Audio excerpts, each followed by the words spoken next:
Perhaps the most key element in Feng Shui is qi.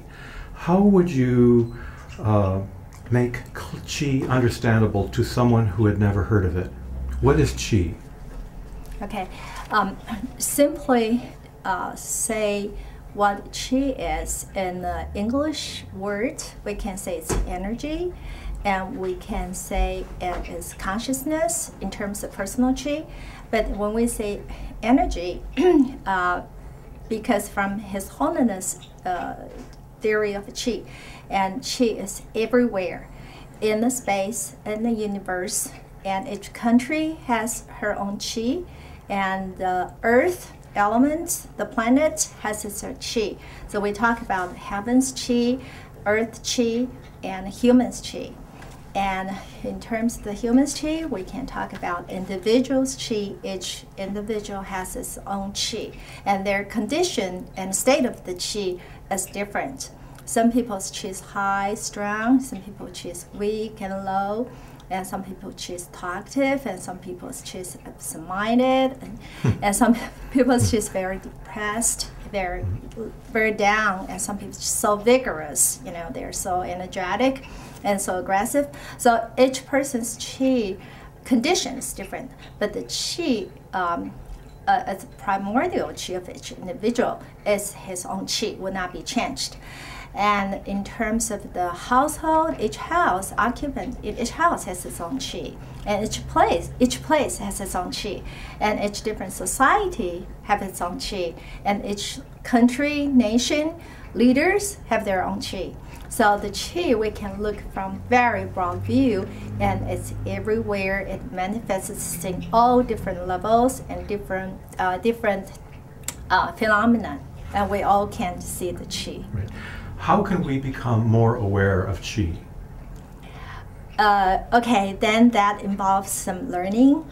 You need to learn the knowledge and the theory about the qi, where it's come from, and how do we read and be aware of yourself qi and other people's qi, and there's some knowledge and techniques involved, and you have to learn from.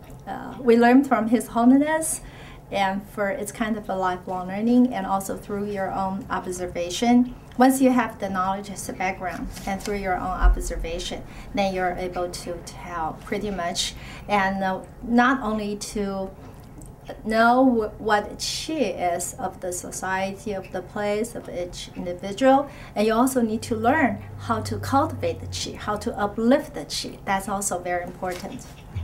How do you in the Black Sect connect with the transcendental? Do you meditate? What practices do you teach here? Yes, we do meditate. His Holiness taught us many meditation methods in Black Sect Tantric Buddhist way. We do a lot of we integrate the spiritual cultivation in the qi theory, in the Feng Shui practice, and in our daily life. So the meditation actually is very important teachings from His Holiness, and also it helps the personal growth. So the transcendental actually involves meditation, spiritual practice, and also involves the knowledge, all the mundane knowledge, all the knowledge not included in the mundane world. Then all the mundane world knowledge discovered, and all the scientists believe in, and all the knowledge we know by this time, by now, and those are all worldly. Anything beyond it, and this mundane knowledge, all the worldly knowledge, all the things, all the knowledge are logical to most of the people. And for example, I like fatalism, like astrology, for example, like high energy in the space, in the universe, well, the spiritual belief, the faith, inside of us, the consciousness, and lots is still kind of explored by human beings, and those are transcendental. I understand that you help people making the death process more easy for them. How do you deal with a person's qi after death? Okay, we do help the people, the living people, to uplift their qi and how to cultivate their qi and make them happier and more successful, and through all different qi adjustment methods to help them out. And then for the people near death or after death, then it's pretty much the Buddhist way.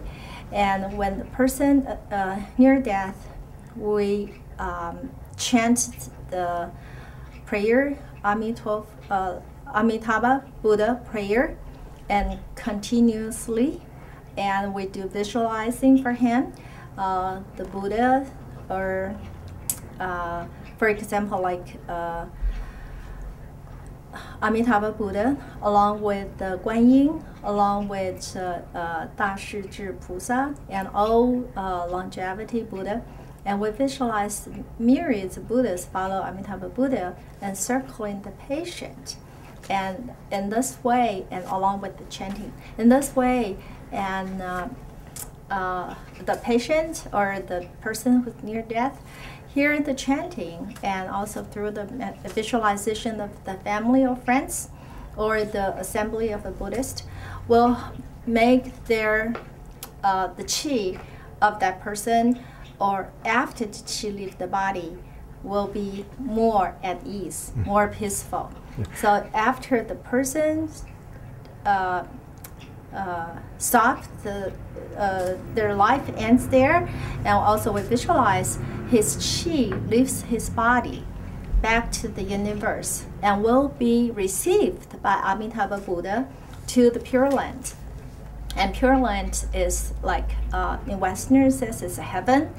So they will be happy, much happier, much more relieved, because once the qi in the human form, they are restricted by the body, especially when the person is very ill. He maybe has a lot of pain, and at the end, then once the qi leaves the body, he's completely free, and then he needs to go to a place with a lot of high energy there, and put him in peace and in happiness. So in ultimate bliss. So that's how we believe. So we chant Amitabha prayer, and we do a lot of visualization for the person, and visualize his qi ascends up, and with those Buddha. If you're not Buddhist, you don't want to visualize Buddha, or you don't know how to visualize Buddhas, you can visualize the deities according to your religious belief, or you just simply visualize high energy, high beings up there. So consciousness continues after death? Consciousness, yes. Yes, but in different form, maybe no form, because once the qi leaves the body, we call, in His Holiness theory, we call it limb particle. And once you don't have a human body form and you're not reincarnated in the 6 realms of cyclic existences, you have no form, then it's just energy, consciousness up there. You mentioned limb particle? Limb particle. Limb particle. Could you talk to us a bit about that? I have not heard that concept before. Okay, limb particle, in the English word, we may say it spirit, your soul, leaves the body.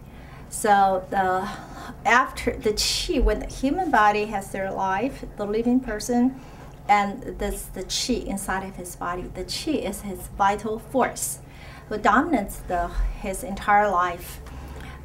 So once the qi, if the person is dead, then the qi cannot carry his body. When the person's alive, the qi moves his legs, and the person can walk, and move his hands, the person can write, and move his brain, he's able to think, move his mouth, he's able to talk. So that's all because the qi is the true essence of your life. So we call the qi as your vital force of a life. It's true self. So after a person is dead, and the qi, the true self, leaves the body, and the body, the physical body, becomes, it will be perishable, and it becomes a skin shell without, in a Buddhist term, it's just the skin shells, skin sac. The qi leaves body back to as a spirit or a soul floating in the universe. And that is the limb particle. His Holiness give a special term, limb particle, to that state of the qi. Right. Okay, let's come down to the strictly material world for a while. Yeah. And I'd like to talk about how the environment can affect qi. So many people have clutter in their homes. What effect does clutter have on qi? Yeah, clutters at home, it would clutter your qi as well. For example, like your house is square off and no sharp angles, and it's wide open and clean, tidy. Then the pathways in your household is smooth. You don't have to make turns and go this and like that. So if you have clutters here and there, and you may, so the pathways is not wide open, and you may bump into the clutters, and then you may have to make a turn and then go around, and of course it some kind of obstacles. It hinder you from going smoothly, especially if it clutters around your bedside, and it's not good, of course. And if you have a lot of the electronics around your side clutters, of course, mundane is, all the electrical wave for all the radiation, those kind of things would affect your health as well. So you would suggest not having anything really electronic in a bedroom? In the bedroom is fine, but not just around you, behind you or next to you. Right. Many people in the West feel that Feng Shui interiors are stark and rather minimal, and many Westerners feel that in order to feel at home, they have to be surrounded by a bunch of stuff, even if it's unnecessary. So even if they feel more at home with stuff, does that still affect qi? Even though they may be comfortable with clutter? Well, if they're comfortable with clutter, it actually all depends. It all depends where the clutters are. If it's not on the way, it's okay. If it's not big blockage, you're bump into it and then it's blocking your way, then that's... Yeah. One puzzlement I have about Professor Lin Yum's philosophy is the use of the bagua. You place this 8-sided figure over the diagram of the house. I think many Westerners would find that difficult to comprehend. There are, 8 areas of a house that correspond to different areas in your life. What do you have to say to people who are skeptical about this idea? Okay, as I said,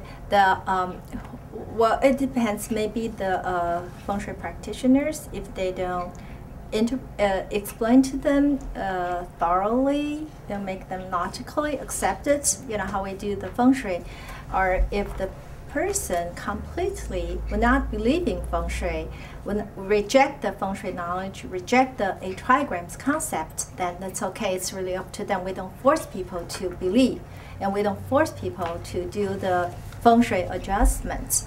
But as His Holiness Feng Shui theory says, he said the Feng Shui impact is there. It's in your environment, your living and working environments. Doesn't matter, regardless you believe in Feng Shui knowledge or not, and the impact is there itself. So if you possess the knowledge, you know how to deal with them, how to bring the harmony and balance to your life through adjustment of your Feng Shui.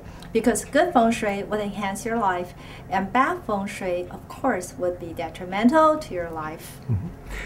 Do you think that having a house properly adjusted with Feng Shui techniques would help them financially?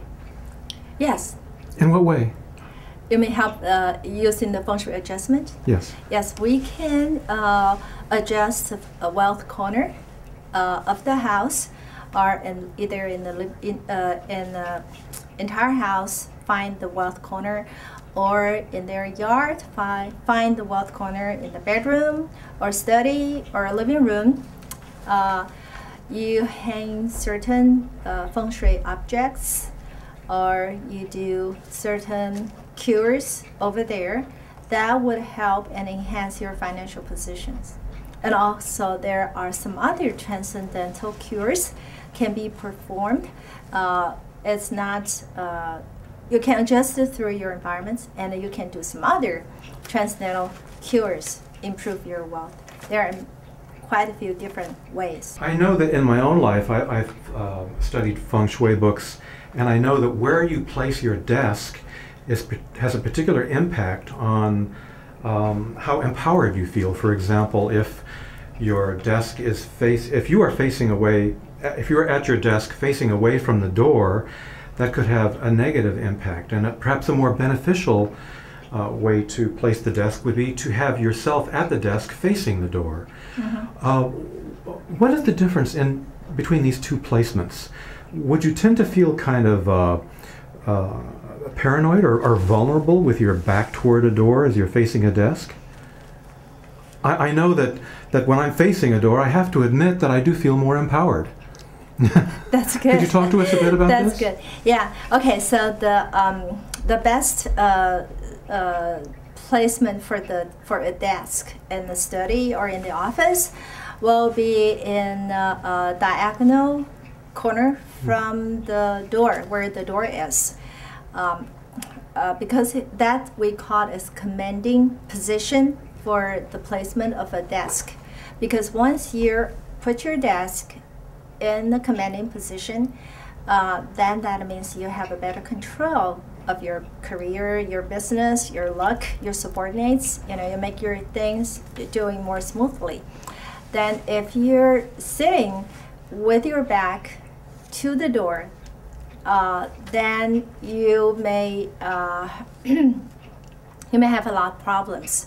You may have a backstabbers, and you may have a lot of things going on behind you, and you were not aware, you don't know. So then your luck, actually, you don't face the door, you don't control the qi coming in from the door. If you lose control, you can imagine in your own life, your career, there'll be a lot of problem out of your hand. You cannot deal with it. And because why we have to face in the door? Because the door in our Black Sect Tantric Buddhist Feng Shui theory, it is the mouth of a qi. That's where the qi comes in and out to this room. That's the entrance of the qi. So when the door is the qi comes in and out. That spot, the qi is very strong. The qi flows in from outside. If your desk is directly facing the door and the qi comes out, flows in, will hit you directly. And it's too strong for you. So it's not a good spot. So that's why we suggest you put it in the diagonal corner, and then you're able to control. You see the door and control the door. It will not be hit by the qi flows in. One question I have about qi: where does it exist? Does it exist in the actual physical world, or does it exist in the mental world of the person as he perceives the external world? Now, you don't see it. You cannot see it. You cannot see the qi through your naked eyes, but you can see the manifestations of the qi. For example, if we observe a person's qi, as I said earlier, you need to acquire some knowledge about how to observe a person's qi and how many different kinds of conditions, take them as an example. So, and after a while, through your observation, with your knowledge, and you're able to tell the person's qi, either, good or not so good, you're strong or weak. And also, along with the spiritual practice, that would enhance and increase your intuition. Then if you're more intuitive from your mind, from your consciousness, from your intuition. So that would help you to identify, how's the qi in the environment, how's the qi within the person. But it's kind of a invisible force in the space, or in each individual. In your experience, what is the most frequent mistake that Westerners make that can be helped by Feng Shui?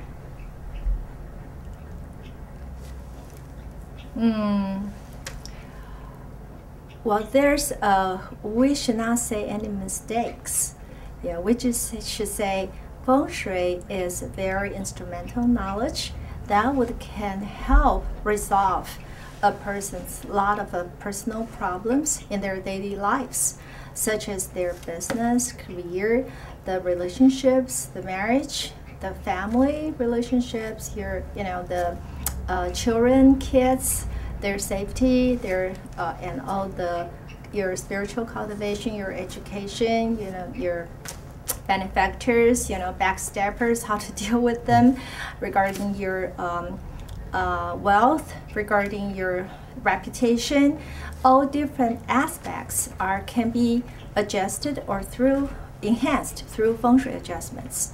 So Westerners, not even Westerners, some of the Asian people, they don't believe in Feng Shui. Not everybody believes in Feng Shui. But the Feng Shui is very unique and very practical instrumental knowledge to learn. And from learning, I have learned Feng Shui and practice it through His Holiness, with His Holiness Grandmaster Ling. Exactly as he said, regardless you believe in or not, regardless you possess the knowledge or not, the impacts, Feng Shui impacts is there. So, and also affect your health. Yeah. As you were studying with Professor Lin Young, was there a moment when one of his teachings had a particular impact on you, when you realized that all of a sudden you learned something really important that could have a dramatic impact on your life that you weren't aware of before? Can you tell us about this? Yes. I think the most the influence on me would be the spiritual practice, the meditation, and the Feng Shui knowledge, and also the knowledge of the theory of the Qi, and how to cultivate and how to uplift the Qi. And those are had a tremendous impact on me. I'm a total person that I was before I met him. And then my Qi completely turned around, and it's in much better condition. I'm much happier to become a better person, and I know how to cultivate the Qi, and I know how to cultivate in spiritual practice, and open the vision up and open our wisdom. So it's tremendous experience to me. Yeah. I don't think I can learn anywhere else. Yeah. Right. We've concentrated on two aspects of Feng Shui, the spiritual part and somewhat on the practical part about arranging desks and so on, and what clutter can do for you. But I'd like to end this interview with another question on Qi and on consciousness. Now, you said that you can help a person's consciousness go to these spiritual realms. I'd like to ask you, where does consciousness come from? Okay, we say this consciousness is your Qi, is with your Qi. Qi is, from His Holiness definition, is a little bit broad, but your consciousness is included in your Qi. So in Buddhist belief, the Qi is reincarnated maybe many lifetimes. So it has accumulated a lot of positive karma and negative karma in your Qi, stored in your Qi, and also stored in your consciousness. And nowadays I saw some books, spiritual books, they even talk about the memory of cells. As I said, well, what happened to you in this lifetime, because all your cells has the memory back to all the previous lives. But no matter what terms you call it, from Buddhist belief, it's reincarnation, lots of rebirth through many lifetimes. And all of the positive karma or the negative karma you have ever committed, those are all the accumulations in your consciousness or in your Qi. And that affect this lifetime, your personality and your development. But there's a way to adjust it and then follow His Holiness, the Qi cultivation methods. You're able to change it, and you're able to purify and cleanse some of the negative karma. So when we say the spiritual world, then your consciousness goes to that spiritual world after death. That because the qi, the physical body for many lifetimes, the one particular physical body in one particular lifetime is just in the interim periods. Because in your life, if we look at the reincarnations, it's endless cycle. So the human body, the physical form, and just in one lifetime, and for certain years. And you go through birth, aging, sickness, and death.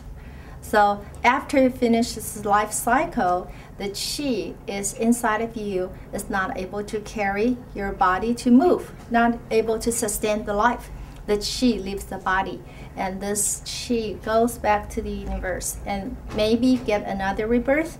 If we are able to liberate the consciousness, the person's consciousness, and liberate the qi, after death, then we call the qi is the limb particle. That means through chanting, through our visualization, and through a very powerful spiritual teacher, we have the ways to liberate the limb particle. And the limb particle is at peace, at ease, and he may be elevated to a very peaceful, with ultimate bliss in a very spiritual world. We say it's heaven or it's Pure Land, and then he may reside there. He may have a happier life. He doesn't have to be reincarnated. Or most of the people without cultivations and without help from a spiritual teacher, visualization and chanting, and that limb particle or that consciousness or the soul or the qi will be rebirthed, have another life cycle. Khadro Crystal Chu Rinpoche, I'd like to thank you very much for this interview and for talking to us about your particular sect and for showing us around these beautiful properties that you have. Thank you, Mel. Thank you for the interview. And thank you for all the viewers.